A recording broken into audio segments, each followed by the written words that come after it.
UK headed toward a recession, your news update, and we talk feeling rich even when you're not on this edition of State of the Bands Weekend starting right now. Hello and welcome to Arbitrage State of the Bands Weekend for August 6, 2022. I'm Joshua Stark. The Bank of England projected Thursday that the United Kingdom's economy will enter a recession at the end of the year as it hiked interest rates by the largest amount in more than 27 years, pushing to tame accelerating inflation driven by the fallout from Russia's war in Ukraine. The rate hike of 0.75 of a point pushes the bank's key interest rate to 1.75%, the highest since the depths of the global financial crisis in December 2008. The move looks to draw down galloping consumer prices driven by soaring energy costs as Russia restricts natural gas to Europe and further cuts are a risk, Bank of England Governor Andrew Bailey said. Elon Musk's wealthy high-tech allies don't seem too happy about receiving subpoenas from Twitter as part of the company's legal battle with the Tesla CEO. San Francisco-based Twitter is suing Musk in Delaware in an attempt to get him to complete his $44 billion acquisition of the social media company, a deal Musk is trying to get out of. According to a report from the Washington Post, Twitter's legal team on Monday asked for information about a host of tech investors and entrepreneurs connected to Musk in a wide-ranging subpoena. Twitter declined to comment. Well-known venture capitalists included in the subpoena, according to the report, are Mark Anderson, founder of VC firm Anderson Horowitz, and David Sachs, the founding chief operating officer of PayPal and current general partner at Kraft Ventures. More Americans applied for jobless benefits last week as the number of unemployed continues to rise modestly, though the labor market remains one of the strongest parts of the U.S. economy. Applications for jobless aid in the week ending July 30th rose by 6,000 to 250,000 from the previous week's 244,000, the Labor Department reported Thursday. First-time applications generally reflect layoffs. The 4-week average for claims, which evens out the weekly ups and downs, also rose from the previous week to 254,750. The total number of Americans collecting jobless benefits for the week ending July 23rd rose by 48,000 from the previous week to 1,416,000. That figure has been near 50-year lows for months. When camp counselor Ali Tarantino was flipping through a magazine years ago, he came upon a familiar name, Mark Zuckerberg. He rifled through boxes of memorabilia in his basement, running his fingers over old photos, newspapers, and bus maps before finding a baseball card featuring a very young Zuckerberg grinning in a red jersey and gripping a bat. 3 decades later, Tarantino is hoping that a signed baseball card featuring one of the richest men in the world will bring a fortune when it is put up for auction next month. It's my version of a midlife crisis. I'm 50 years old. What am I going to do with this? Tarantino joked. More after this on Arbitrage State of the Bands Weekend, including more with Royce, so stick around. It's going to be fun, I promise. It's Thursday night, and you're grabbing drinks with some friends. Started off with a pitcher for the table, which quickly becomes 2. There's pool. And there's the photo booth. All right, everybody squeeze in. Say cheese! Followed naturally by an order of wings. And another. Can we get some extra ranch sauce? Then there's the ceremonial nightcap. So what are we doing this weekend? And lastly, it's back to the car, which, if you're buzzed,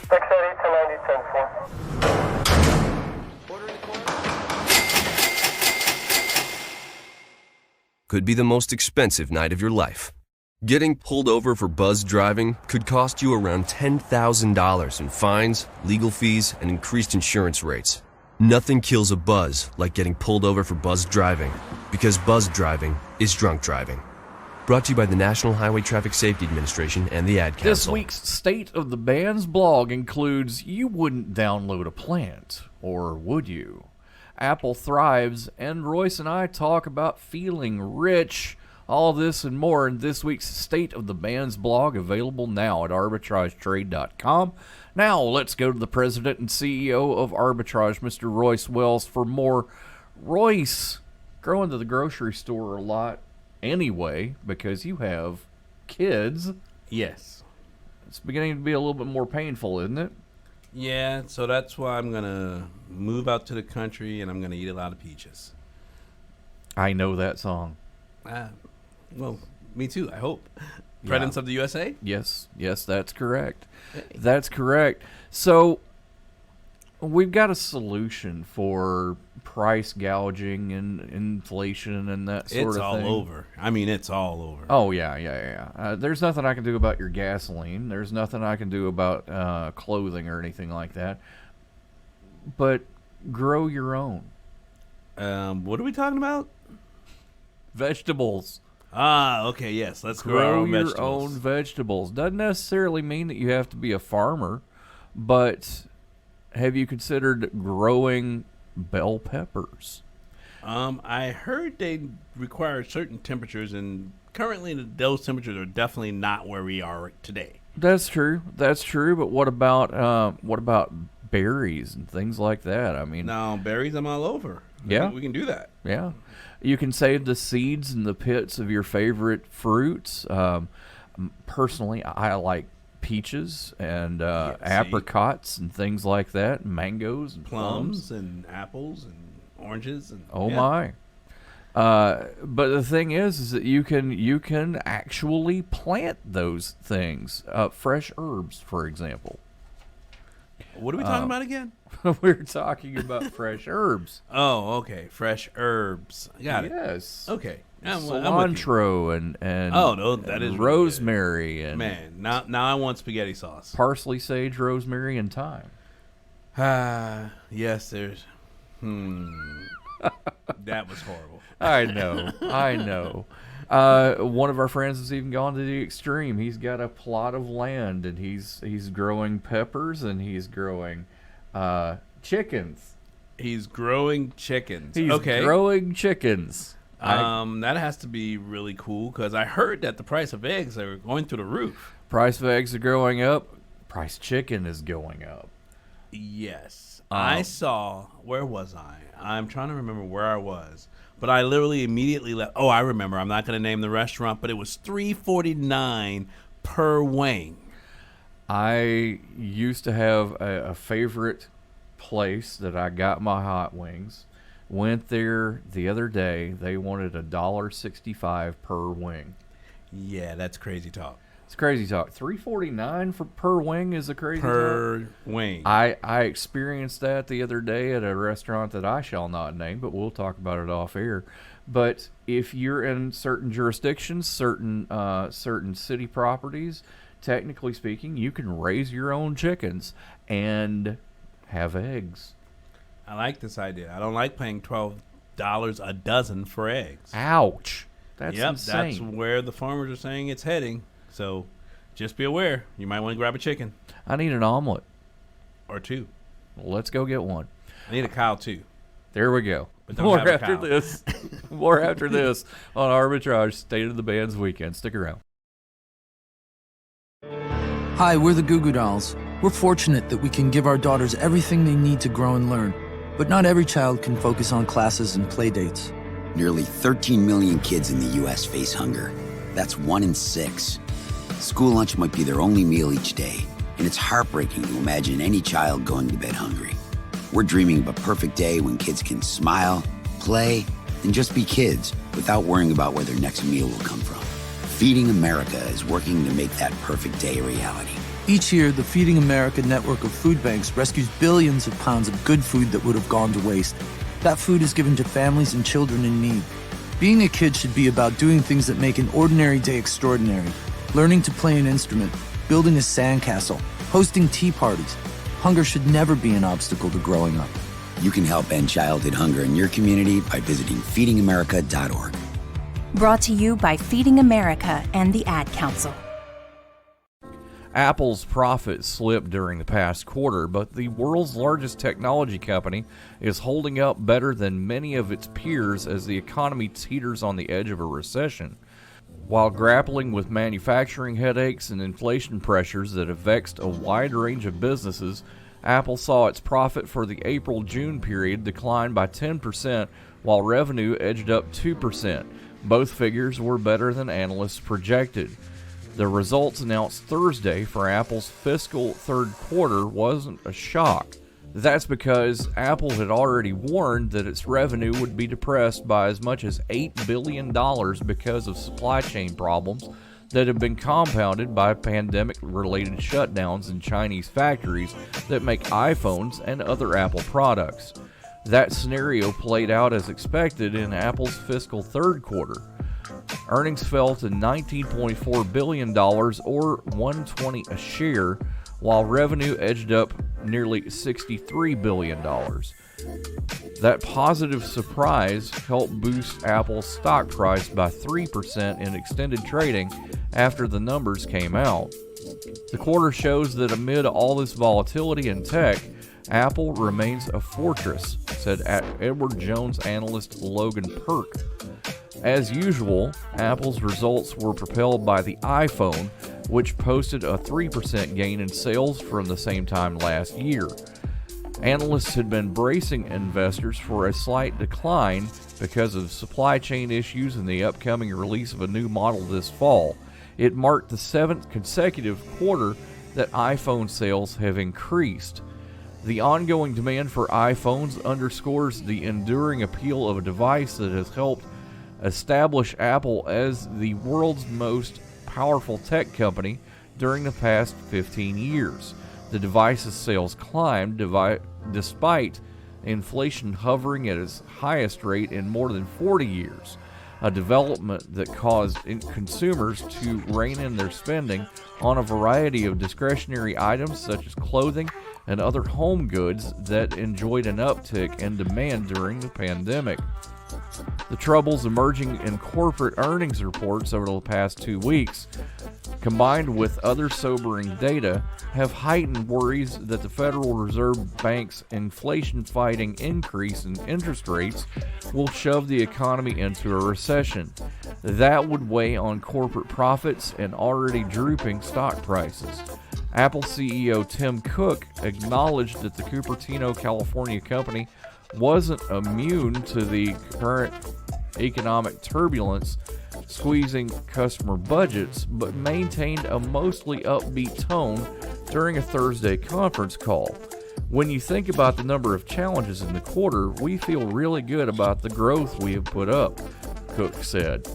So far, Cook said, inflation seems to have affected Apple's sales of wearable technology, a segment that includes the Apple Watch, more than those of the iPhone.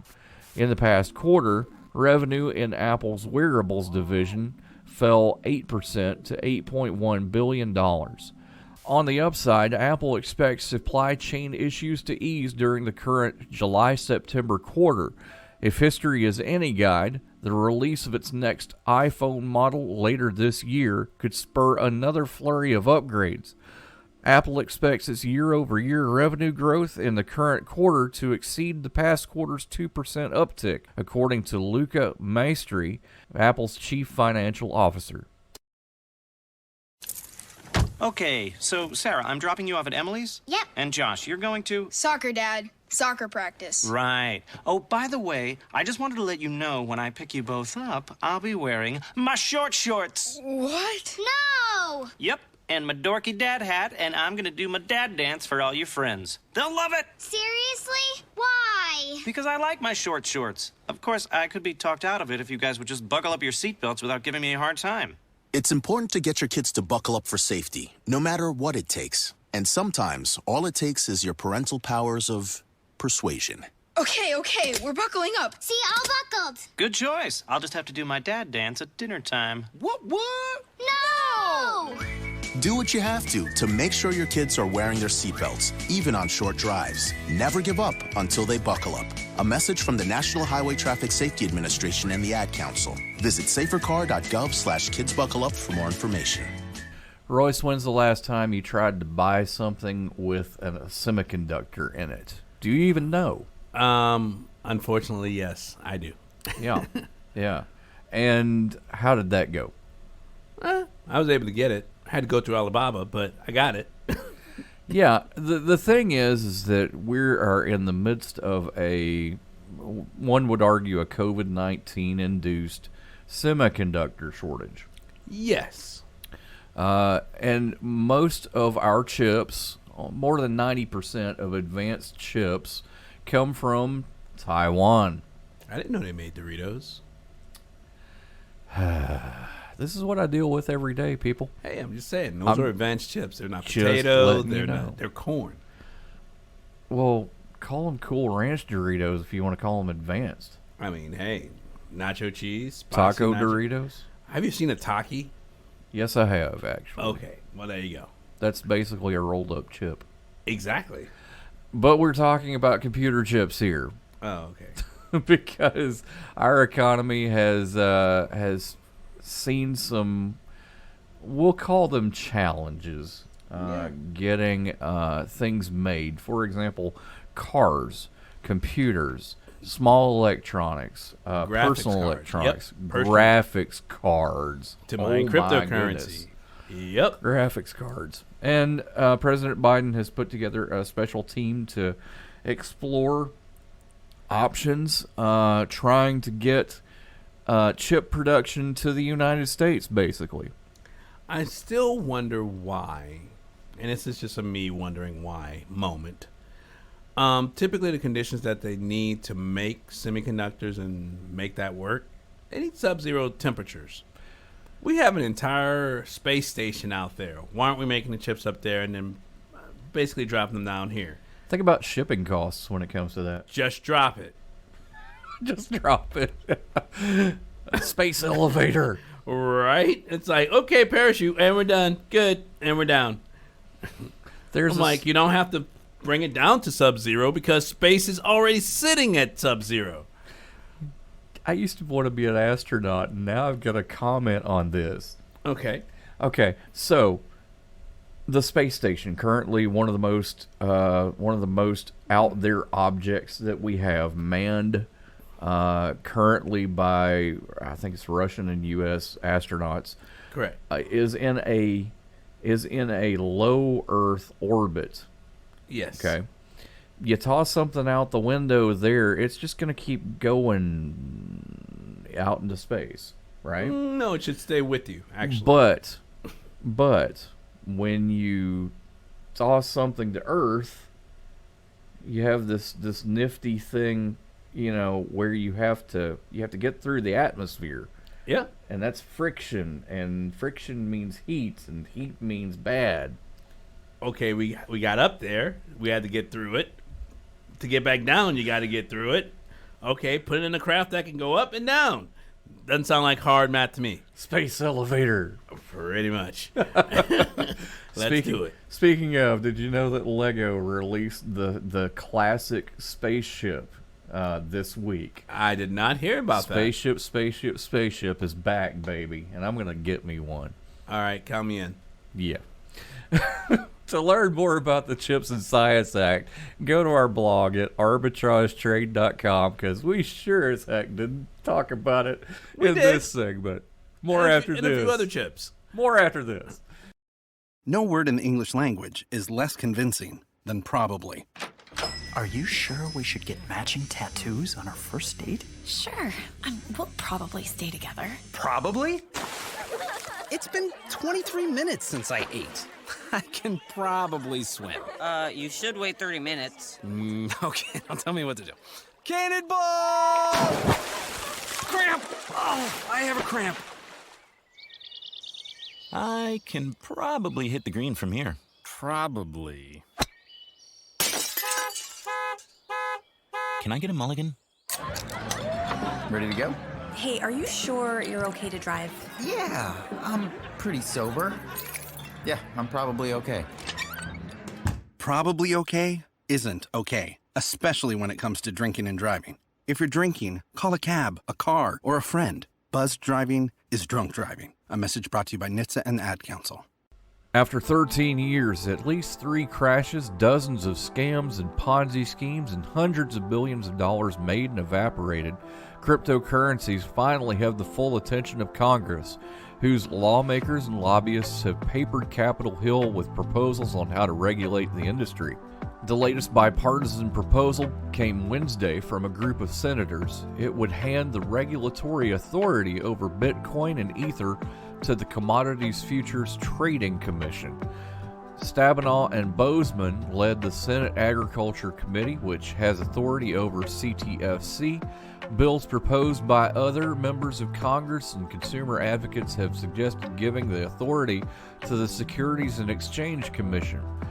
This year, crypto investors have seen prices plunge and companies crater, with fortunes and jobs disappearing overnight, and some firms have been accused by federal regulators of running an illegal securities exchange.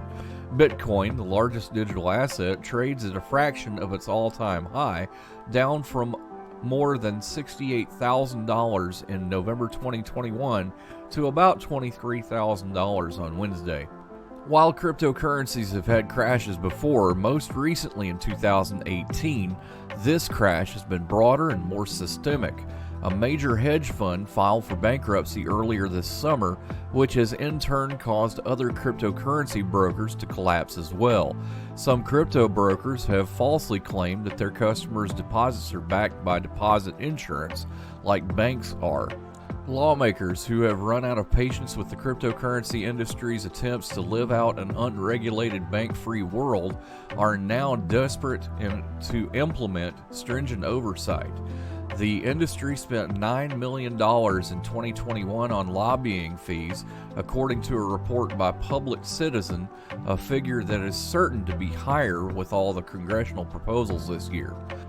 The Stabenow-Bozeman bill would be a win for the cryptocurrency industry, which sees the CFTC as more industry-friendly regulator than the SEC. The CFTC, which had a budget last year of $304 million with roughly 656 employees, is a fraction of the size of the SEC, which had a budget of nearly $2 billion and 4,500 full-time employees.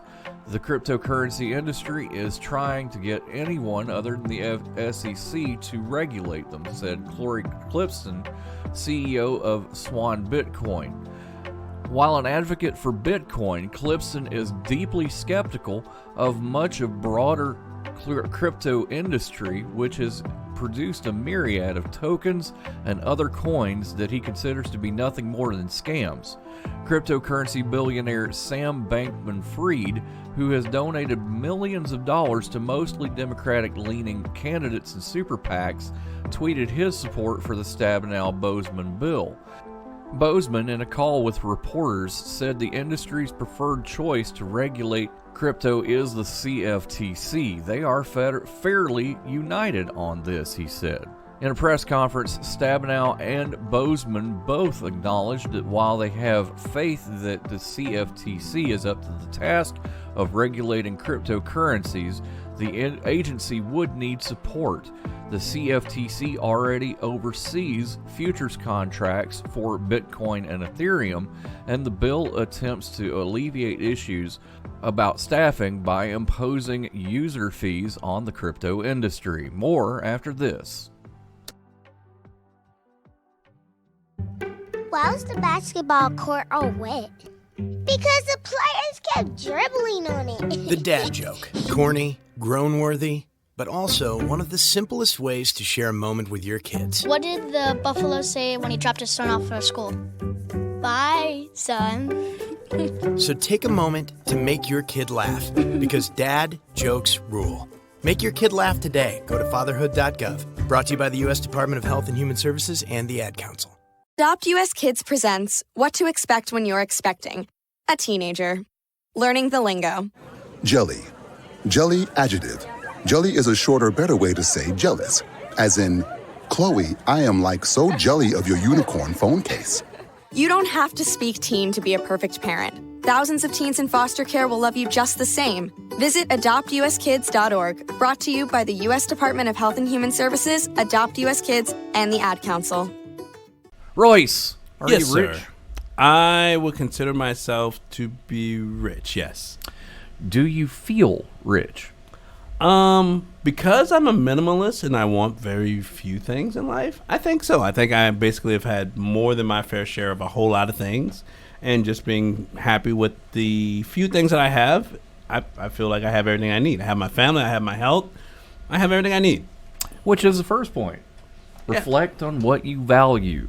So our friends at NerdWallet, this is where this comes from. Our friends at NerdWallet put together some things to make you feel rich, even if you're not. Oh, that's kind of neat. What else did it say? So reflect on what you value was the first thing. Family time and that sort of thing, and putting money into what's important to you, right? Family activities for you go skating with your kids. I occasionally go skating. And hopefully we don't go get hurt. fly kites. We Shelby Farms. I mean, we do a lot of stuff. Yeah. Number 2 is something I consider you as pick healthy role models. Yeah, absolutely. You know? Absolutely. Pick healthy role models and follow those role models. Try to streamline what you take into your brain. Suggestion is that you hide posts on social media from people who do the opposite. They inspire feelings of jealousy, or they don't encourage you, right? So for me, it's like I always want to make sure that I give more than I take. And whatever I do, I'm always trying to make sure I give more than I take, and that also basically helps me stay focused on what's important to me. Yeah. Number 3 is cultivate resilience with savings, which is something I still have struggles with. Yeah. And I'm doing a budget right now. I'm trying to get to the apartment, and there are going to be mistakes. There's going to be emergencies, and having your money accumulate in whatever you can do is a financial cushion that helps you to get a feeling of comfort, right? Yeah. I know one of the most important things that I like to bring to everyone's attention is make sure that you add yourself to your budget. Yeah. Like, if you're going to pay your cell phone, pay yourself. Have money that's literally not designated to anything that can either go into an investment or even just go into the bank. That basically, I am not going to spend this money. Yep. And basically, you can either save it for a rainy day or save it for a goal, like, for example, if you're trying to get a new car or whatever. Yep. Get with your payroll provider at work. They could split up your paycheck. Direct deposit. Yep. So you never see it. A savings account or something like that, and you never see it. But you can look at it and go, wow, I got money. Yep. And that's how you get started. You got to take step 1. And always, that's a good point. And always, pay off your debt. Don't let that hang around, because that's a dream killer in itself. Having that debt. Because a lot of people get paralyzed knowing that they have the debt sitting out there. So basically, you get it paid off. And the other number one thing that I want to say is, if you have money, make sure that you are always giving them what you make off of your money, not your money. Yep. And the most important thing is celebrate the progress. Yes. Those little things about paying off a small debt, paying off a large debt are very important. More on this on arbitragetrade.com. We'll see you next time. Shots. Arbitrage Trade Analytics, LLC, is a privately held market research company. Arbitrage Trade Analytics, LLC, is solely responsible for the preparation and distribution of the content of this podcast. The opinions offered in this podcast are for informational purposes only and are not intended to be investment advice. Seek a duly licensed professional for investment advice. For more information about the informational research and services offered by Arbitrage Trade Analytics, LLC, please visit arbitrage